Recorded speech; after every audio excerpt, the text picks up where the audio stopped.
చూస్ country delight, live better. ఇప్పుడే country delight app ని download చేసుకోండి.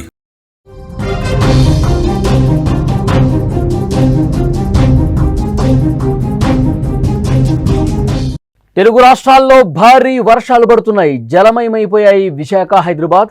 ఆదిలాబాద్ జిల్లాలో రికార్డు స్థాయి వర్షపాతం నమోదైంది. లోతట్టు ప్రాంతాల్లోకి వరద నీరు చేరుతోంది. కొన్ని జిల్లాల్లో స్కూల్స్కు సెలవు కూడా ప్రకటించారు. జీవీఎంసీ, ప్రభుత్వ యంత్రాంగం అప్రమత్తమయ్యాయి. మరో 3 రోజులు భారీ వర్షాలు ఉండబోతున్నాయి. 2 రోజులుగా తెలుగు రాష్ట్రాల్లో భారీ వర్షాలు కురుస్తున్నాయి. ఈ కుండపోత వర్షాలు పలు జిల్లాలను అతలాకుతలం చేశాయి. సాగర్ నగరం, విశాఖపట్నంలో ఆదివారం నుంచి మొదలైన వానకు నగరంలోని రోడ్లన్నీ చెరువులను తలపించాయి. లోతట్టు ప్రాంతాలు పూర్తిగా జలమయం కావడంతో సాధారణ జనజీవనం స్తంభించిపోయింది. స్థానిక ప్రజలు తీవ్ర ఇబ్బందులు ఎదుర్కొన్నారు.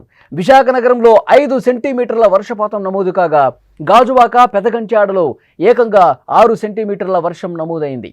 ముఖ్యంగా గాజువాకలోని dairy colony, HB colony, rickshaw colony వంటి ప్రాంతాల్లో ఇళ్లలోకి సుమారు 3 అడుగుల మేర వరద నీరు చేరింది.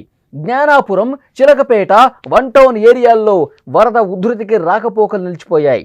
హనుమంతవాక, తాడిచెట్లపాలెం వంటి కొండ ప్రాంతాల్లోని ప్రజలు భయాందోళనకు గురవుతున్నారు. విజువల్స్లో మీరు చూస్తున్నారు, భారీ వర్షపాతం నమోదవుతోంది. ఎక్కడ చూసినా వర్షమే పడుతోంది. లోతట్టు ప్రాంతాలు జలమయమయ్యాయి. వాగులు, వంకలు పొంగి ప్రవహిస్తుండడంతో ప్రమాదకర పరిస్థితుల్లో ఏ విధంగా నడుచుకుంటూ పోతున్నారో కూడా చూడొచ్చు. వాహనాలు తీసుకొని పోతున్నారో కూడా మనం చూస్తున్నాం.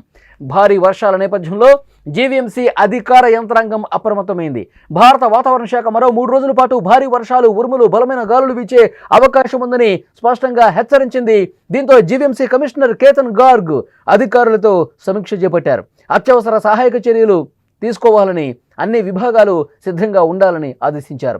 ప్రజల సహాయార్థం జీవీఎంసీ ప్రధాన కార్యాలయంలో ప్రత్యేక కంట్రోల్ రూమ్ ఏర్పాటు చేశారు.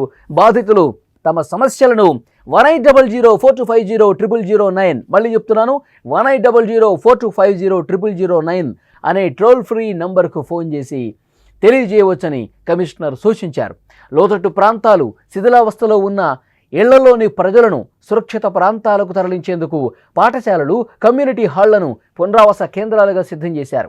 రాష్ట్రంలోని 5 జిల్లాలకు రెడ్ అలర్ట్ జారీ కావడంతో అధికారులు మరింత అప్రమత్తంగా వ్యవహరిస్తున్నారు. అలాగే విశాఖపట్నం ప్రభుత్వ, ప్రైవేటు విద్యా సంస్థలు ఏవైతే ఉన్నాయో వాటన్నిటికీ కూడా సెలవు ప్రకటించారు. ఈ మేరకు విశాఖ జిల్లా కలెక్టర్ దినేష్ కుమార్ తెలియజేశారు. అల్లూరు జిల్లాలో కూడా స్కూళ్లకు సెలవు ప్రకటించారు. పాడేరు, అనకాపల్లిలో కూడా సెలవులు ప్రకటించాలని డిమాండ్లు వస్తున్నాయి. మరోవైపు అల్పపీడనం మరికొన్ని గంటల్లో వాయుగుండంగా మారబోతోంది. మంగళవారం మధ్యాహ్నం సమయానికి తీరం దాటే అవకాశం ఉన్నట్టు విశాఖ వాతావరణ కేంద్రం వెల్లడించింది. ఇక తెలంగాణ విషయానికి వస్తే రాష్ట్రంలో భారీ వర్షాలు దంచుకొడుతున్నాయి. శనివారం ఉదయం నుంచి ఆదివారం ఉదయం వరకు ఆదిలాబాద్ జిల్లాలోని 12 మండలాల్లో అతి భారీ వర్షపాతం నమోదైంది.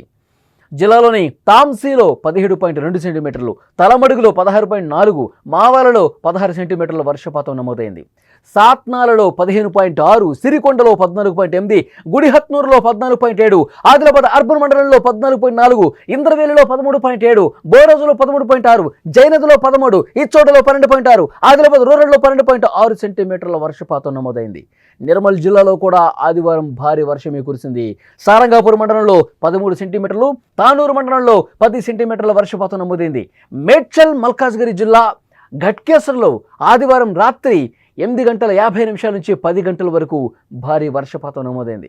వికారాబాద్ జిల్లా తాండూరులో ఆదివారం సాయంత్రం జోరుగా వర్షం పడింది. హైదరాబాద్లోని పలు ప్రాంతాలలో ఆదివారం రాత్రి తేలికపాటి వర్షం కురిసింది. ఇక ఈ వర్షాల కారణంగా ఆంధ్రప్రదేశ్, తెలంగాణ రాష్ట్రాల్లో పలు చోట్ల కరెంటు పోతోంది. విద్యుత్తు సమస్య ఏర్పడింది.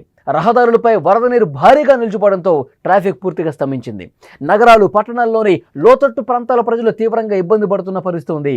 వాతావరణ శాఖ మరొక 3 రోజుల పాటు భారీ వర్షాలు కురిసే అవకాశం ఉందని హెచ్చరిక జారీ చేసింది. అధికారులు, ప్రభుత్వం నిరంతరం పరిస్థితిని పర్యవేక్షిస్తున్నాయి. లోతట్టు ప్రాంతాల ప్రజలు సురక్షిత ప్రాంతాలకు వెళ్లాలని, అత్యవసరమైతే సహాయక చర్యల కోసం ఏర్పాటు చేస్తున్న కంట్రోల్ రూమ్స్కు కాంటాక్ట్ అవ్వాలని సూచించారు. రైతులు కూడా తమ పంటల విషయంలో తగిన జాగ్రత్త తీసుకోవాలని సలహా ఇచ్చారు.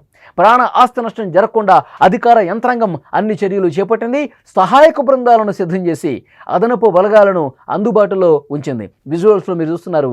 గత 2-3 రోజులుగా 2 తెలుగు రాష్ట్రాల్లోని అనేక ప్రాంతాల్లో ఈ విధంగానే వర్షపాతం నమోదవుతోంది. బయటకు రాలేని పరిస్థితి ఏర్పడింది. లోతట్టు ప్రాంతాల్లో ముఖ్యంగా వాగులు వంకలు పొంగి ప్రవహిస్తున్నాయి. కలవట్లు దాటి ఉప్పొంగి ప్రవహించడంతో, అలుగుపారి ప్రవహించడంతో రాకపోకలకు తీవ్ర ఇబ్బంది ఏర్పడింది. కొన్ని చోట్లయితే ప్రమాదకర పరిస్థితుల్లోనే వాళ్ళు వాగు దాటుతున్నారు. మనం విజువల్స్లో చూడొచ్చు. ఒక పక్క వాహనదారులు ఏ విధంగా ఇబ్బంది పడుతున్నారు విజువల్స్ చూస్తూ ఉన్నాం.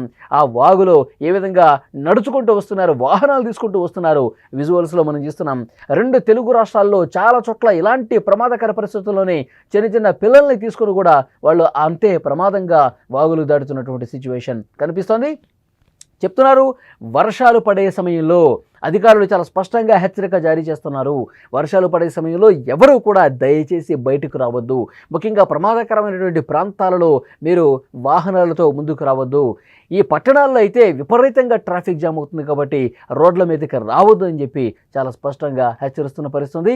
2 రోజులుగా తెలుగు రాష్ట్రాల్లో కురుస్తున్నటువంటి భారీ వర్షాలకు ఏ విధమైన పరిస్థితులు ఉన్నాయో విజువల్స్లో మీరు చూస్తున్నారు. ఈ కుండపోత వర్షాలు పలు జిల్లాలను అతలాకుతలం చేశాయి. ముఖ్యంగా విశాఖపట్నంలో ఆదివారం నుంచి మొదలైన వానకు నగరంలోని రోడ్లు మొత్తం కూడా చెరువుల్లా కనిపిస్తున్నాయి. లోతట్టు ప్రాంతాలు పూర్తిగా జలమయవడంతో సాధారణ జనజీవనం స్తంభించిపోయింది. స్థానికంగా ప్రజలు ఇబ్బంది పడుతున్నారు. స్కూళ్ళకి సెలవు ప్రకటించారు. సెంటీమీటర్లు వర్షం పడటంతో అక్కడ స్థానిక ప్రజానీకం అనేక ఇబ్బందులు పడుతుంది. వాళ్ళ నిత్యావసరాలకు రోడ్ల మీద కూడా రాలేని పరిస్థితి ఏర్పడుతుంది. ముఖ్యంగా విశాఖలో పరిస్థితి అయితే చాలా ఏ విధంగా ఉందంటే అక్కడ ప్రజలు తీవ్ర ఇక్కట్లు పడుతున్నారు. గాజువాకలోని డైరీ కాలనీ కావచ్చు, అలాగే హెచ్బి కాలనీ కావచ్చు, రిక్షా కాలనీ కావచ్చు, ఇలాంటి సిచ్యువేషన్స్లో ఇలాంటి ప్రాంతాల్లో 3 అడుగుల మేర వరద నీరు చేరింది. జ్ఞానాపురం, చిలకపేట, 1 టౌన్ ఏరియాల్లో కూడా వరద ఉధృతికి రాకపోకలు నిలిచిపోయాయి. అధికారులు ఎక్కడికొక్కడ కంట్రోల్ రూమ్స్ ఏర్పాటు చేశారు. ఏదైనా సమస్య ఉంటే కంట్రోల్ రూమ్కి ఫోన్ చేయండి, సమాచారం అందించండి.